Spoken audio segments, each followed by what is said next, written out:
another video. Alright, spark plugs and wideband. Changing wideband, getting ready to innovate, throwing an AM in there. You already know. Here we go.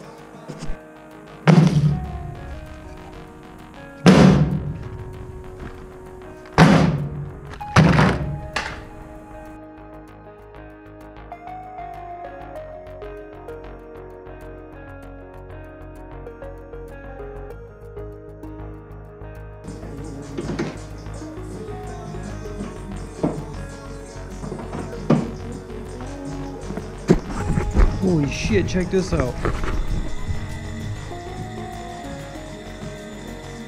Oh man, the motor's not even on. This bitch just spins and spins and spins. Yeah, it's a little dirty. Whatever.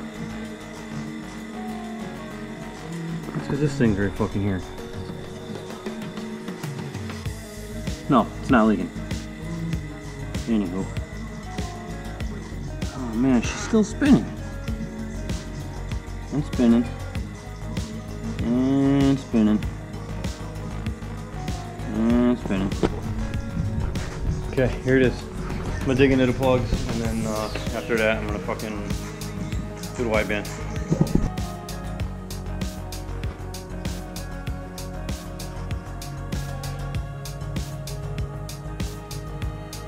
All right, plugs are all done. Now I gotta do the stupid sensor and the AM gauge. Yeah. It's gonna be fun. Oh shit, just blast the turbo. Alright, I got the O2 sensor in. I ran the wire through the firewall. And I gotta plug it in and then wire up the new wideband in the car. Wire it to the ECU. Yeah.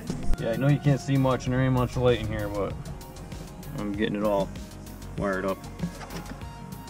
This is the old wideband crap that's got to go. This is the new one, and then this is the little bad boy here. Get it in the pod, and we should be straight. And then after this, I'm gonna try and get the battery done, or not the battery, but at least the cap. We'll see how much time I got.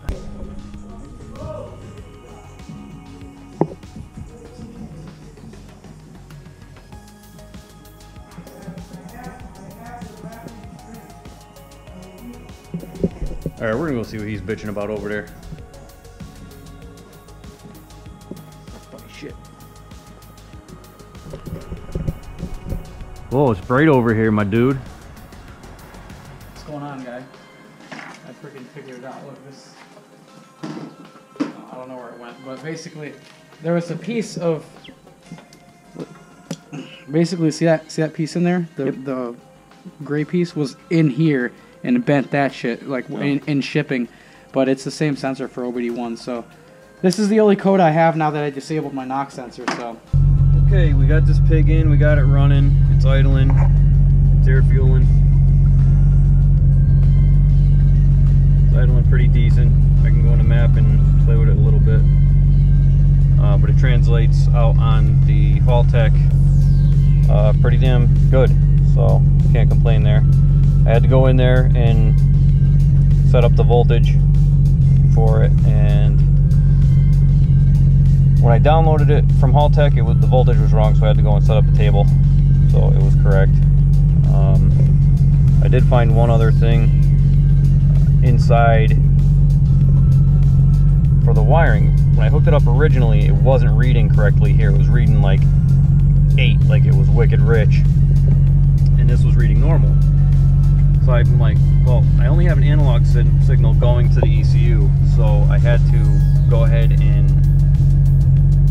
find out what the problem was, because it wasn't reading correctly on the ECU, and there's correction tables in here that are set up, and it was going into the correction mode, and it was correcting it, so it was dumping mad fuel, and it wasn't right. So that would make the air fuel gauge go crazy too. So there's another wire in there you had to ground. Long story short, you have to ground the brown wire with the black wire on the AM X gauge. So white's your analog input to your ECU if you use an analog input or a single analog input. That's the positive. And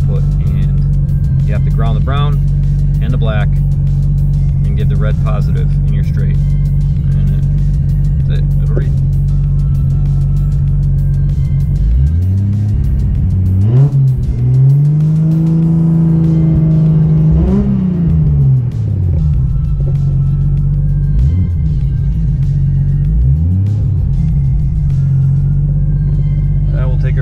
We'll take it for a ride later, and we'll figure out maybe tomorrow.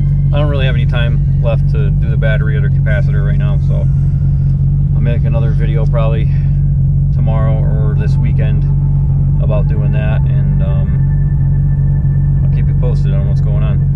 So comment below if you have any questions or anything, or if you liked it or you didn't like the video or whatever, and let me know what you think. Yeah, like and subscribe if you haven't already, which most of you have. Anybody new, like and subscribe, drop a comment, and I'll see you guys in the next video. Alright, I guess that wraps it up for tonight. Got the gauge going, got the plugs changed. Tomorrow we're going to do the battery and the cap.